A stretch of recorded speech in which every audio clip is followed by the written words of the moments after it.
again, I want to thank everybody for coming to this event. This is a great event. I've been doing it for several years now. As I said at the beginning, if you missed it, I'm going to say it quickly again.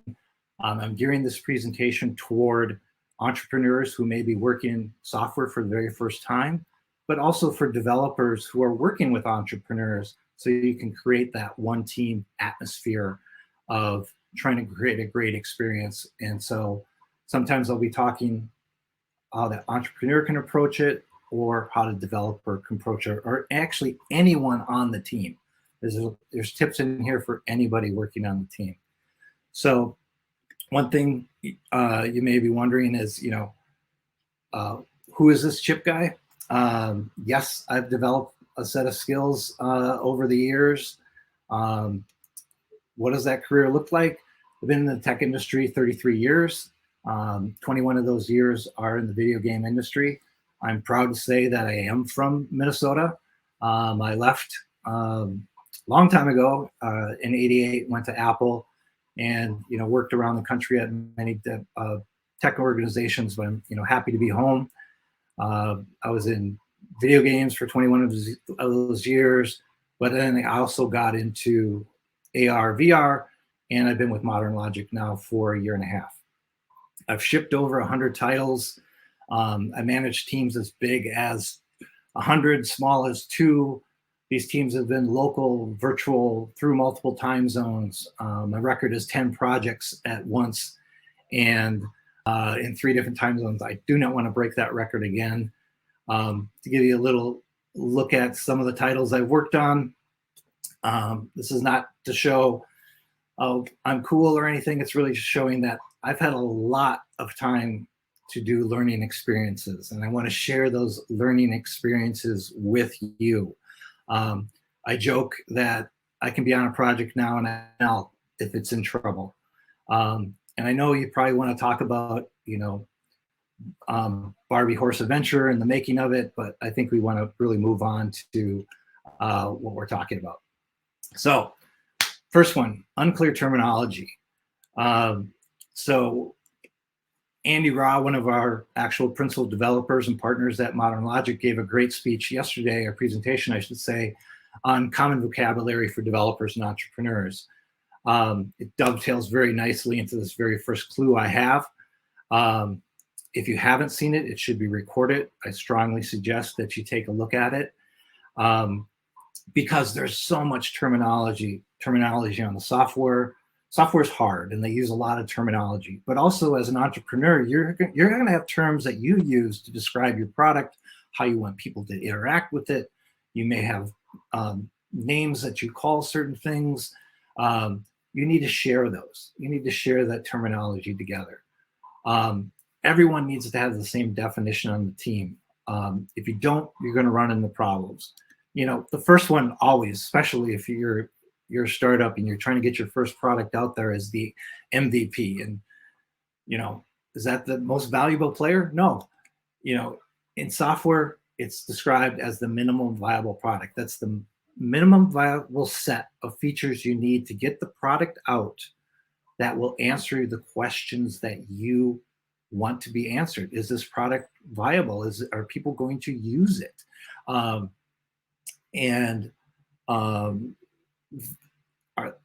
they going to interact with it? Get answers that you need done. Some people say most viable product. Story time. I'm going to break in with some stories throughout this presentation. I was working with a client one time, and we kept on saying MVP, and they were saying MVP. What we found out was we were saying minimum viable product. What they were saying was most valuable product. They wanted a product that solved all their problems, answered their questions, was bug free. And so I had to wave the yellow flag and say, wait a minute, stop the presses. We need to get on the same page what this product is going to be. So you need to understand these terminologies. And I'm throwing out some of these. I'm not going to go over these. What I do suggest you do is, if you're not familiar with these, Google them, look them up, ask the development partner you are working with. If you're a developer, I strongly suggest that you create a glossary that you can hand to a partner that you're working with and say, this is what we mean by MVP. This is what we mean by alpha, beta, golden master. Or you may come up with your own terms or get terms that from the product that you're working with. You know, when they say, you know, we want this to be a sparkling example, you know, we want the spark. What does spark mean? You know, so you're all on the same page. So that's clue number one, unclear terminology. I also like to say there needs to be one source of truth. If you know this movie, the original was great. You're old like me, but there needs to be one source of truth. The team needs clear direction, and where do they get that from? The one source of truth. So many times this is all. It's kept up in people's heads. It's on napkins. It's on whiteboards. It's scattered all over. You need to bring it to one location. That could be, you know, I say the one design to rule them all. A design document, as I said, I came from development, been in development for 33 years. We used to do waterfall development where we would have these huge design documents. And we'd write them all up and then never look at them again. But it was one source of truth that you could go to. You know, now you can get these designs, like I talked about, if they're on a napkin or on a whiteboard, put them in programs called, there's programs called Figma or OBXD. That's what we like to use. And so you can capture all that information. And so it's in one place. And so you can start to work it into your sprint plans of what you're going to do and use it as and point to it. To give you real life example. So this is, it's small on purpose. I gave away my secret. I knew that was going to happen.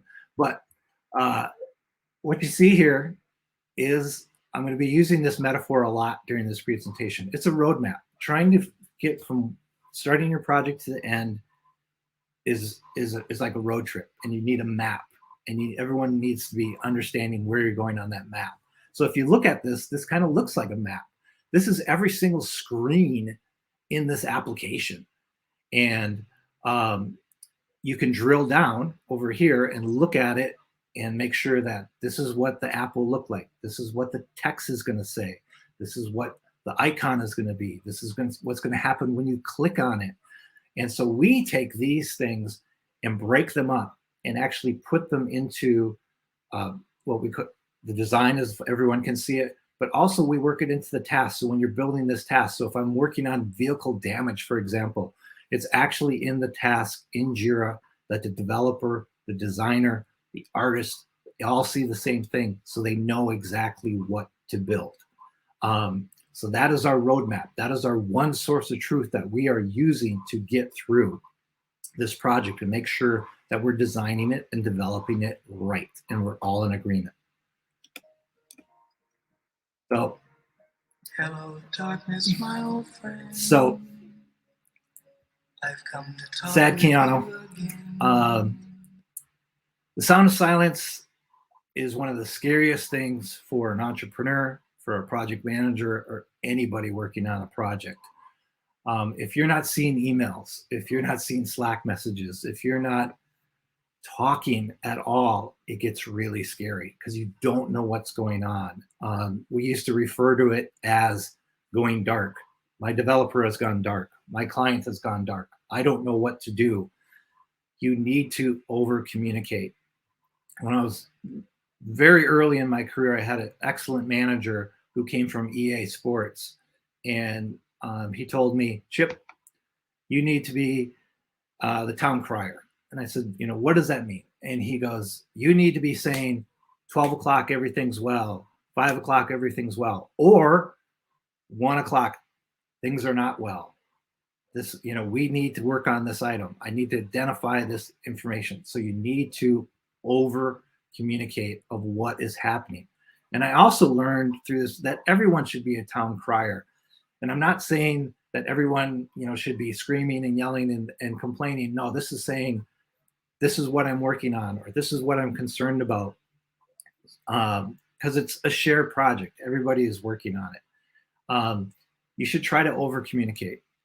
in a way that everybody knows what is going on, not in a way that's interfering with work getting done or preventing people from getting things done, but communicating with each other. Going dark is very scary.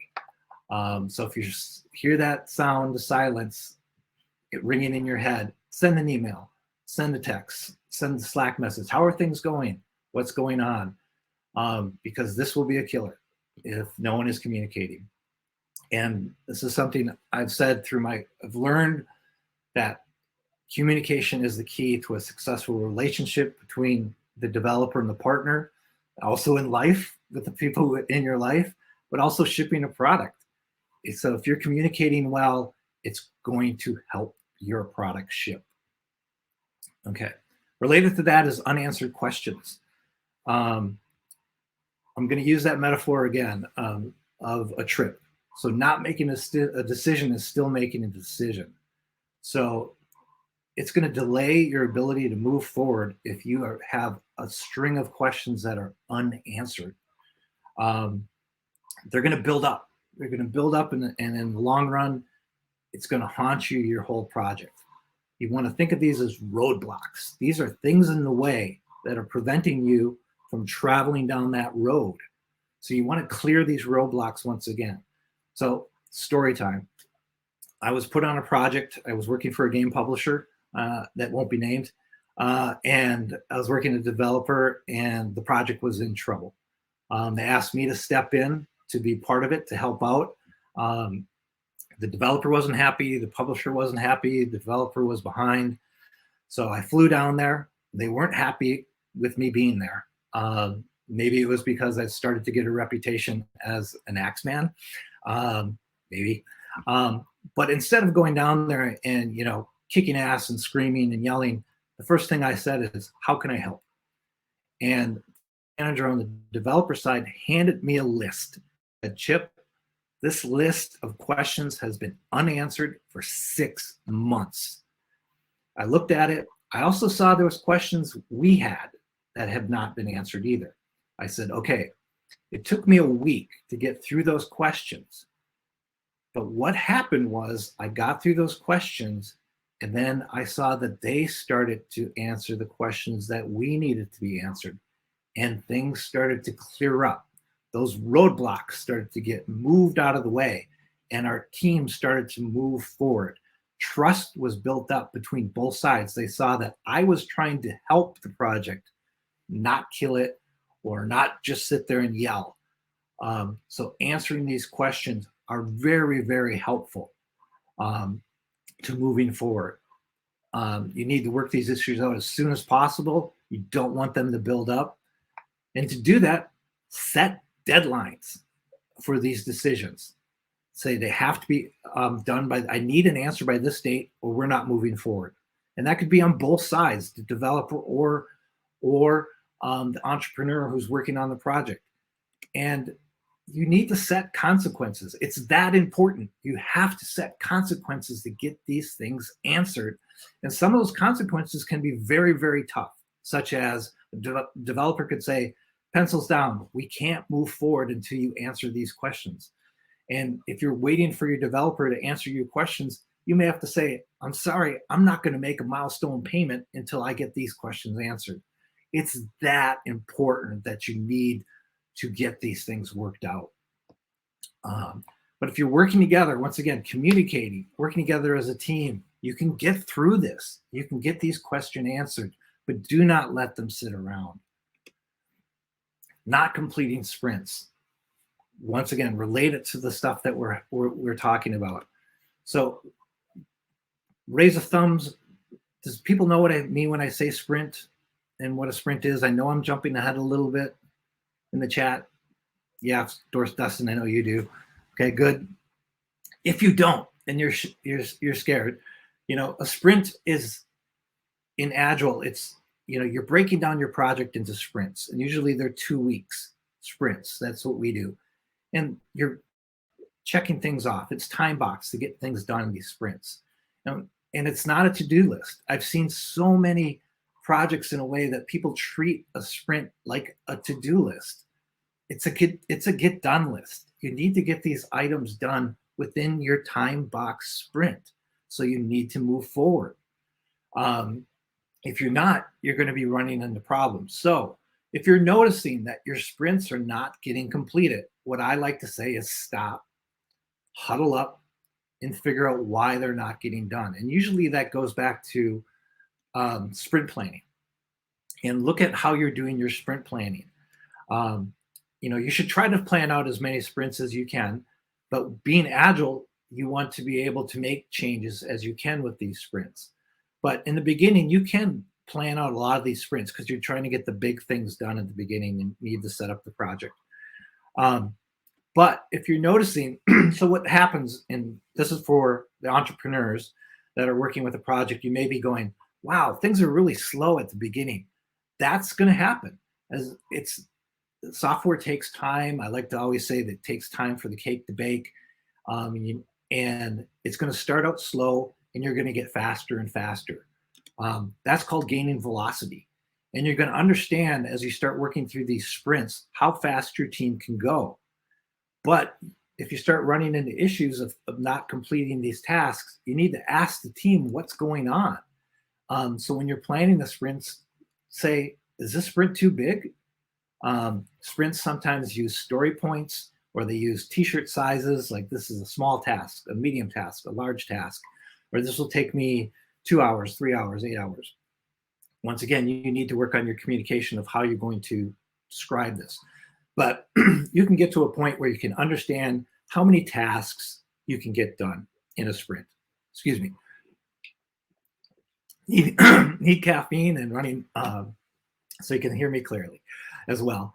So ask if your sprint is too big, and because it could be too big. That's why you're maybe not hitting all your tasks. You're shoving too much stuff into that bag. Other times is, do you have everything you need to complete the sprint? I've been in situations where we're all ready to go and a design's not done, or a design's been changed. I can't move forward, or a question is not answered, or something, an API that you're waiting on is not done, so you can't move forward. You got to make sure that these things are done so you can complete your sprints. Also, are the people capable of doing the work? You may have somebody who's new. You may have somebody that's working with a new technology. Make sure when you're doing your sprint planning, it's like, do you have this covered? Do you have any questions? Do you need help? Do you have this covered? Do we need to bring somebody in special for this sprint? You need to work this out. You need, as a team. One way that really, really helps, especially with Scrum, is called the daily stand-ups. And daily stand-ups is the best way to check in on daily progress. And the way to do that is, it's simple. You get the team together and the team members say what I've worked on yesterday, what I'm working on today, and if I'm having any problems. If I have any roadblocks, I need help. And so what you can do is you can capture these bottlenecks and prevent them before they're happening. And if you start doing this, it'll start, you're making sure your sprints are getting done on time. Because you can check in, you can see the sprint board and see, wait, how come this task is still sitting here? How come it's not moving forward? And if you can check in every day, you can help move that forward. Related to missing sprints is changes, asking for changes mid-sprint. I've seen this happen many times. My short answer is don't change the sprint. Stick to your, interrupting your sprint. You're opening yourself up for problems. Because what's going to happen is you're going to waste work. You're going to frustrate your team because they're going to be like, why are we even planning these sprints if they're going to change? If they're changing every week, why are we even doing this? So stick to the plan. You're going to lose velocity, meaning once again, you're going to slow down. You're not going to get the items you accomplish. You're probably going to be missing your sprint completely. If you want a longer answer, is ask, why do you need this change? There are times that you're going to have to do a change. I'll give you a real life example. I was working in the middle of the sprint, and they came to me and I said, we need this feature now. And I'm like, why? And they said, we're going to be showing your game to all managers at these store managers. We want to show your game off. We need this working. So I went to the developer and I said, okay, we need to get this in. Let's, do some horse trading. I couldn't push. I tried to push to change to a future sprint. I couldn't. So we did some horse trading. We moved some things out to move some things in to make sure that our client could get the things they needed to do. But plan it with the team. You really then need to plan what's in, what's being removed from this sprint or being moved to a future sprint to make sure that you can continue moving forward. But the simple answer I stress really hard is don't change your sprints. They're only 2 weeks long. It can wait a week. Usually you're already into your sprint. It's only going to be 1 more week, wait a week. Dependencies. This is probably the number one impact to your schedule that could drastically impact what you're working on. And you may wonder, well, what's a dependency? APIs. So you may be working with multiple companies, could be working together to create your project that you're working on. And if those APIs aren't done, then if your team is waiting on them, you can't get them done. Sometimes I've seen new programming languages. It's like, yeah, we're going to use the latest and greatest. You should make sure that programming language can do all the things you need it to do. I've been in projects where you're working your way through and you realize at the end of the day that it can't accomplish the things you need to do because it's too new, or it doesn't work with new phones, or doesn't work with old phones, or doesn't work on certain browsers. So you want to check that all out. If you're dealing with new technology on your project, that's also hard. The biggest thing that I've had is hardware. So making sure that it's working with specific hardware. So I've worked on new consoles that were constantly changing their hardware as Xbox 1, 2, 3, PlayStation 1, 2, 3, 4. We'll get units early on to be a launch title, and they'll be sending us new hardware all the time. And you'll realize that the chip has changed, that there's new memory in it. I also worked on the very first Xbox fishing controller.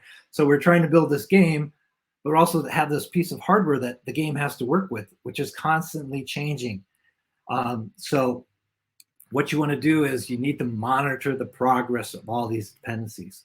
First, I would say cut as many dependencies as you can so you can ship, that you're not dependent on anybody else. You can do everything you need to do. But if you do have dependencies, you need to hold people accountable for them, the client, the publisher, whoever has these dependencies, you need to hold them. When are your dates? Are you hitting your dates? If you don't, it's going to mess up my schedule.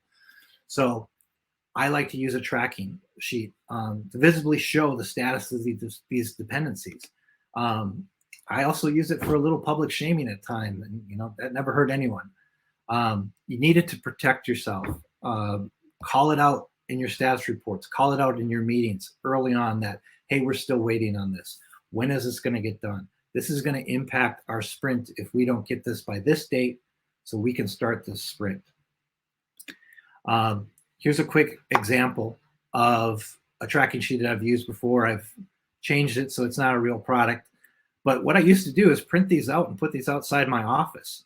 And so I had, a bulletin board and all the tracking, so people would walk by and see if they were on target or not on target. I used the red, green, red, yellow, blue. Green, red, yellow. Green meaning done, red meaning it hasn't started, yellow meaning it's in progress. And so you could see if something was ahead or behind, and then you could then just focus on the areas that were behind. And what happened was this became part of our culture of the team of getting this done. And so I had it outside my office, as I said, and one of the groups was coming back from lunch, and they stopped to look at the board, and the lead said, everyone, we need to be green by the end of this week. And that was the rally cry, was like, we got to be green. Are you guys green? We're green. We're green. So a little public shaming, but also putting it out there so everyone can see it, can understand what these dependencies are, and then pushing to make sure that they're done, they're ready, so you can move forward. Feature creep is a killer. Everyone always wants everything they can get in, especially when you're working on your first product. You want to have this incredible product that everybody sees, and it has all the bells and whistles, but it's not. It's really not going to happen. It's not going to get in there. To give you a real life example, I worked on the original Xbox, and I worked on the first hockey game, and I knew from the start that we were not going to be feature parity with EA's hockey game that had been out for years. So we had to decide what features we were going to have and be happy with that, and not let feature creep come in.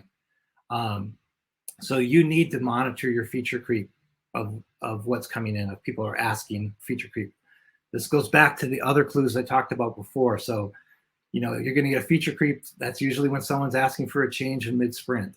Then your sprints aren't getting done, and your schedule is going to get longer. For MVP, less is more. You want to get that MVP out into your customers' hands so you can see them working with it, using it, to see, are they going to use it? Is it something they are willing to pay for or willing to use? You need to get that in your hands. If you start worrying about features and adding more features and artwork and the right color button and everything, you're going to get off track. You're going to get behind. Stick to your plan of what features that you want to get in. Continuing to add features, it's going to increase your schedule. And what does that mean? Time equals money. Usually you guys have short budgets, minimum budgets to get your feature out. If you just keep adding features, you're going to increase your schedule, and that means more time and more money. And this, a clue inside of this is if you're working with a partner who's saying, yeah, no problem, keep adding features on it, they're just looking for a payday. They're not on your side. Your developer should be saying, time out. We should not be adding this. Why are we adding this? Is this really important? Because we need to get this out. You're going to upset your team again because they're just like, I'm adding so much. It could kill your project. I've seen projects that kept adding features till their ship dates have just passed. They've missed their time window. Another product came out, or it was just on track, and people lost faith in it, and they either killed the project, pulled their money. So you want to stay on target. What I've seen as my best weapon is a change request form. And what a change request form determines what really are the costs impact on your project. And what I mean by cost impact is, what is the impact on your schedule? If you wanted this out by November, are you going to still hit November? Do you have enough money to continue working on it? Are you going to have to bring in more people to get this done? Once again, which is more money.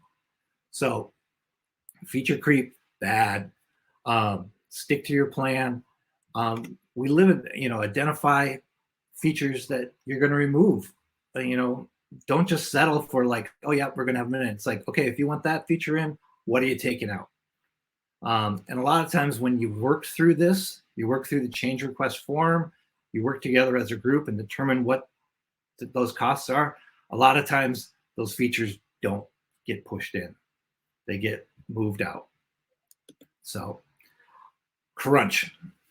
This is probably the number one killer of a lot of software projects and a lot of software teams. And once again, show of hands, people know what I mean when I say crunch. It's very prevalent in the game industry. It's also in startups trying to get their software off the ground. If you haven't heard of what crunch is number of hours, extremely long hours of trying to get your project done. A lot of times it's because of the things we've talked about. But for example, I was on projects where we were working 70 to 100-hour weeks, 7 days a week for 6 to 9 months at a time. And what happens is crunch is just a killer. It's what leads to crunch. It's really poor planning. It's poor planning on some point. You miss sprints. It's feature creep.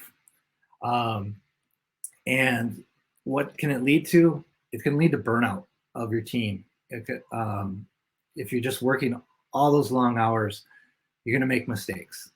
And usually in the software, that means bugs. And you're always going to have bugs in software, but you're going to be introducing more and more bugs because you're so tired, or you're trying to do a workaround, or you're trying to do a quick fix that you can do it. And a bigger thing is the loss of team members. If you're constantly working, people evaluate, is this worth it in the long run? And usually it's your best people that you're going to lose because of this. And it's not just the immediate project, but it's your future. If your startup is known as always being in crunch, you're going to lose future employees, because they're going to go, hey, have you heard of X startup? Oh yeah, they're a digital sweatshop. Prepared to work all the time when you're there. Say goodbye to your weekends, say goodbye to your holidays. You don't want to have that. You can do things, better planning to make sure you can stay in it. Once again, stay in, no feature creep. But sometimes you do get into that situation. And if you can identify it early, one of the tricks that I've done is early on, I've created what I called mandatory work late night. And so we'll decide as a team, Thursday is our work late night. We'll bring in dinner. If you stay for dinner, that means you're working late. And then people would stay, work late, and we would catch up and we would get things done. So, one night for a couple hours is a lot better than 6-7 months of getting things done, if you're trying to get things done on it. But please stay away from crunch. Death by 1,000 cuts.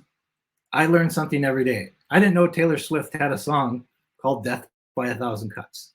And what I mean by that is usually it's not one big issue or bug that's going to hurt you. It's a bunch of little ones. So when I worked with Sony and Microsoft, et cetera, you had to send your product to them and they had to review it. They had to review if it was ready to go on it. And if they found an issue, you would get rejected. But usually what came back from them is they said, hey, it's not one big bug, it's a lot of little bugs. And because of that, we're not going to allow you to be on our platform. So what you need to do is, you should have a QA process. I could give a whole presentation on QA, but we don't have time for that right now. And what QA means is quality assurance. That is a group of people that are testing your product, identifying the issues, communicating those issues to the dev team to get them fixed. And what you should do, come on, computer, you can work, is what I like to do is as you're planning your sprints, mix in bug fixing. So you have features and you also have sprints or bugs that are getting fixed. Because too many times I've seen projects work right up to the deadline and then they say they're going to tackle their bugs. And what they're faced with is a pile of bugs to get through. And, what I'm going to do, learning about Taylor Swift, she educated me, and I'm going to take these lyrics right from her song, 1,000 Cuts, where you said it was a great love, one for the ages. If the story's over, why am I still writing pages? And in this case, you're writing pages of bugs. So you can't wait to the end. Listen to Taylor. We can't continue to write pages and pages of bugs. You need to start working them out as you go through.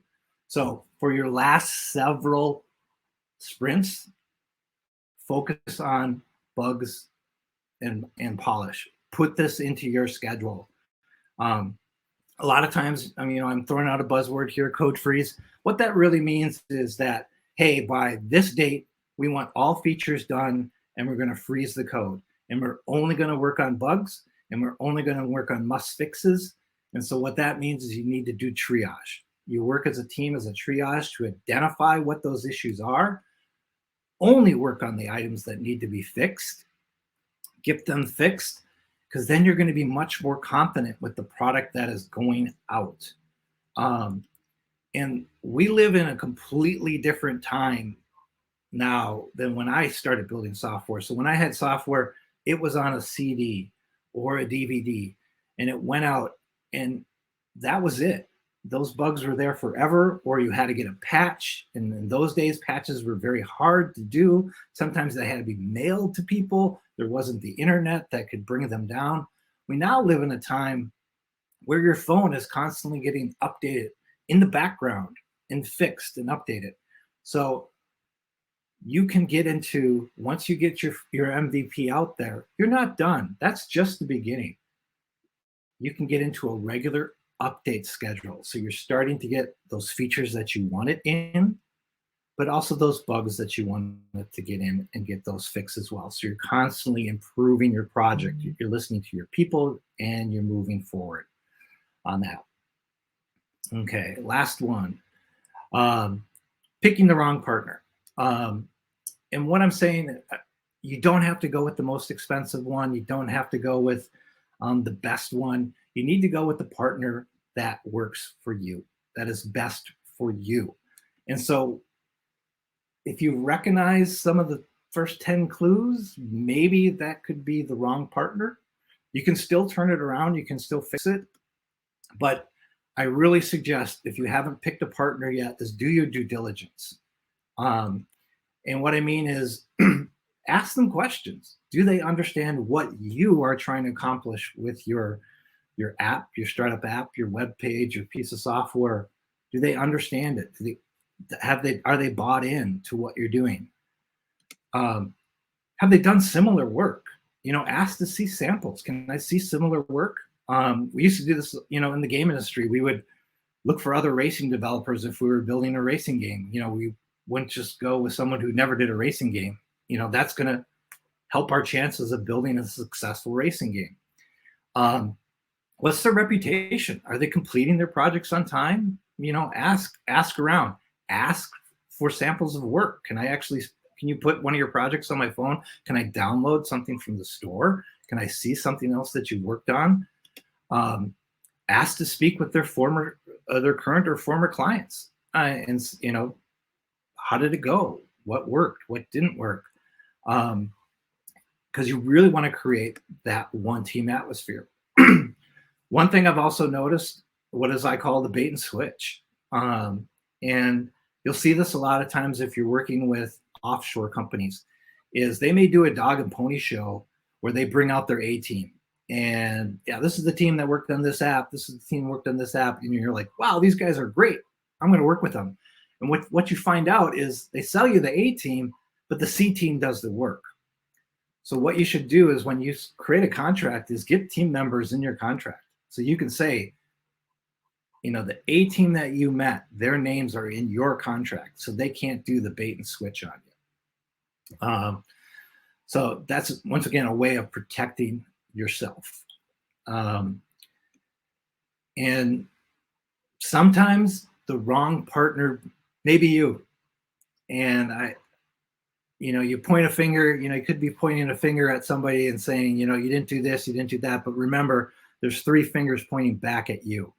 So always check to see, am I doing the right things? Am I helping my developer? Am I helping my partners? Am I helping my things getting done?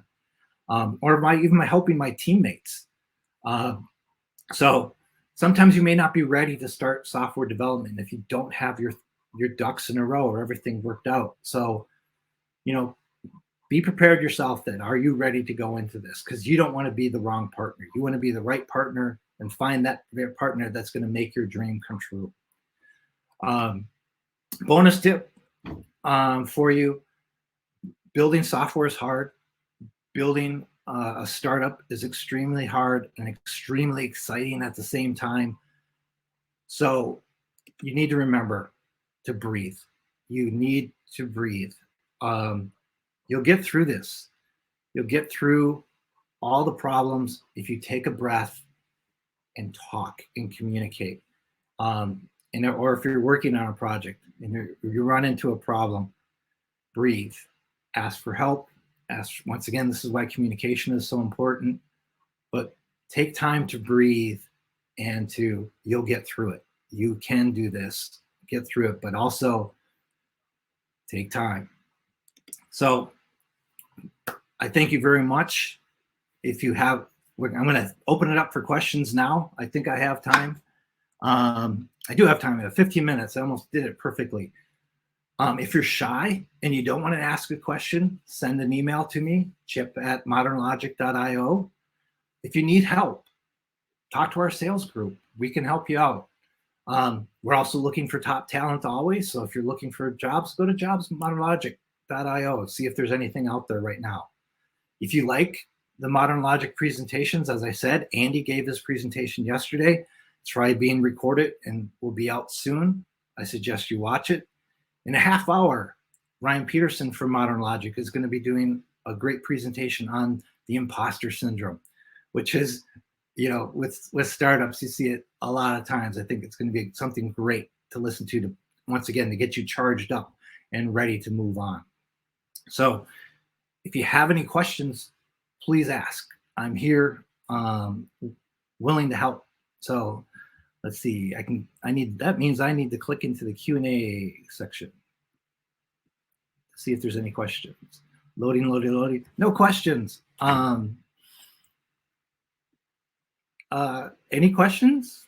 Put them in chat. You can put them in the Q&A.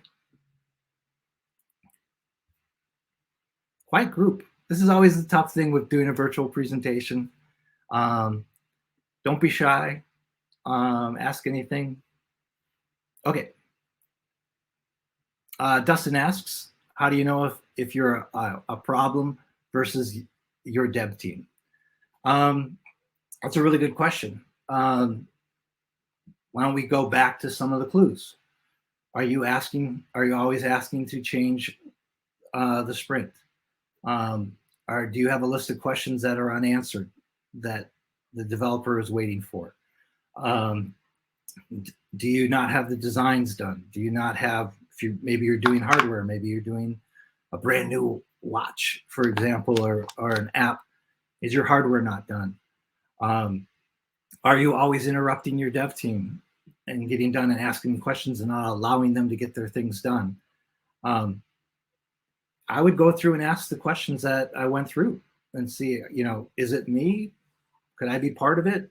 Or sometimes I've asked directly what up. Am I causing problems? Am I making this worse? And if you build a good team relationship, you can get this worked out. So Dustin, I hope that answered your question. Kristen asks, do you have the slides that show all 10 for review? Maybe it will spark questions. I don't, but let's go through them on it. So go back. Well, why don't we go in reverse? So we talked about the right team. We talked about death by 1,000 cuts.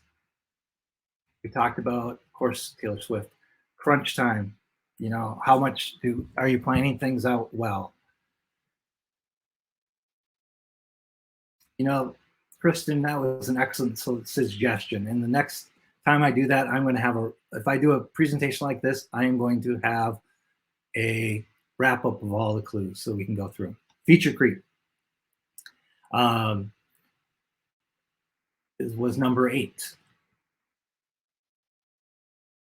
Dependencies, do you have dependencies? Number 6, changing mid sprints. Not accomplishing your sprints. Unanswered questions. Sound of silence, no one communicating to each other. There it is again, poor Keanu. Um, one source of truth, not having one, and the last one is terminology. But I'll jump back. Another question: out of the top 10, which is the most common or easiest? I would say unclear terminology right from the start. You're not on the same page. You're almost like you're speaking French and you're speaking Spanish. You need to get on that. That one I would say is very hard. Is one of the number one. Next is, I would say, feature creep, because a lot of times when you're a first time entrepreneur and you're trying to get your app out, you want all your features. I'll give you a real story. I was working with a client and I said, okay, what do you want for your MVP? Have you worked your list down? They said, yep. They gave me a spreadsheet, 110 items. They had 110 items that they wanted in their MVP. That's not an MVP. That's a product. So we worked them. It took us a month, but we worked it down to 10 items that were going to be in the MVP, because it was trying to show, what are you trying to really accomplish with this? You can't, they wanted everything. They wanted the kitchen sink in it. They didn't have the money for that. They didn't have the schedule for that. They didn't have time for that. So you have to communicate what is the most valuable features in that. So feature creep, unclear terminology, dependencies. Those are the big ones, the easiest ones to fall into that trap on that one. So I hope that answers your question, Kristen. Sorry. Any other? If not, that's fine. It was very, very enjoyable. I hope this helped you. As I said, you can send me an email, and I'll try to answer your questions. I will jump to that right now. I probably should have done it that way anyways. Got out of full screen. But once again, here's our information. So if you have any questions, let us know. If not, thank you very, very much. Have a great Twin Cities startup. You can learn a lot, meet people, and best of luck in your projects. We will be sending this information out. We're going to be sharing it on our webpage. I believe we're also going to be sharing it on LinkedIn. So follow us on Twitter, Instagram, LinkedIn. You'll get this presentation and get this information out to you. But thank you very, very, very much. And best of luck. And remember, breathe. So thanks a lot and have a great day.